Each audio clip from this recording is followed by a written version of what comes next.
Baiklah Bapak Ibu dan teman-teman semuanya, di video kali ini saya akan membahas tentang strategi bakmi game dalam menghadapi rumor negatif yang beredar serta bagaimana strategi komunikasi dan tindakan saya jika saya ikut terlibat dalam bagian tim manajemen bakmi game dalam menghadapi rumor negatif di masa depan.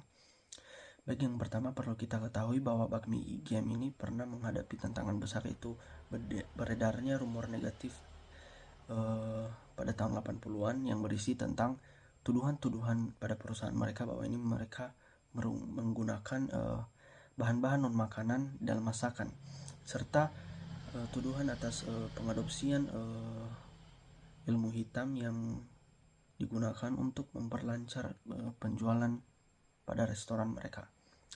Namun untungnya pihak bakmi game pada saat itu gercep dalam menghadapi tantangan ini dengan strategi komunikasi dan manajemen reputasi yang kuat. Pada saat itu, mereka langsung buka suara tentang hal ini dan berusaha meyakinkan para konsumen maupun publik bahwa semuanya itu tidak benar adanya. Lalu apa sih strategi komunikasi dan tindakan yang akan saya lakukan jika saya menjadi tim manajemen di bakmi game?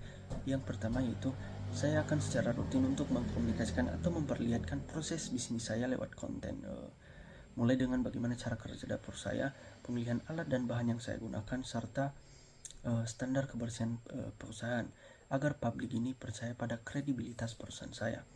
Lalu dengan memberikan respon yang cepat dan terbuka, karena respon yang cepat dan terbuka ini dapat mencegah rumor menjadi fakta semu di mata publik, dan hal ini juga dapat dianggap etis karena kita tidak membiarkan konsumen kita berada di dalam kebingungan. Lalu saya juga akan meluncurkan atau menggelar kampanye yang menekankan tentang kualitas produk, pelayanan, dan nilai-nilai bakmi GM.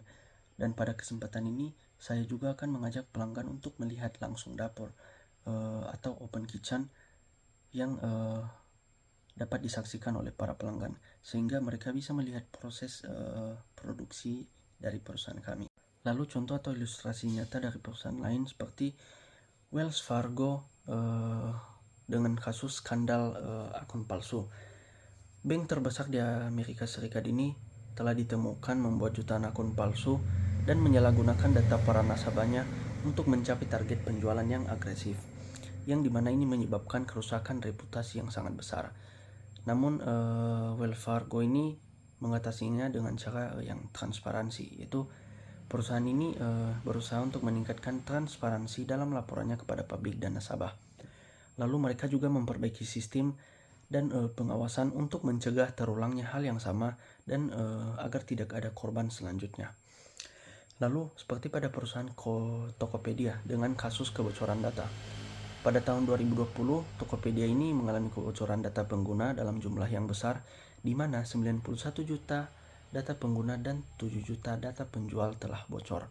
Namun, Tokopedia ini mengatasi hal ini dengan langkah keamanan tambahan.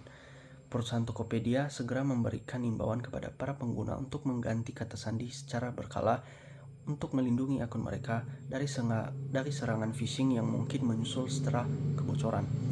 Lalu dengan meningkatkan sistem keamanan, pihak Tokopedia ini berupaya untuk memperkuat sistem keamanan mereka untuk mencegah serangan serupa di masa yang akan datang.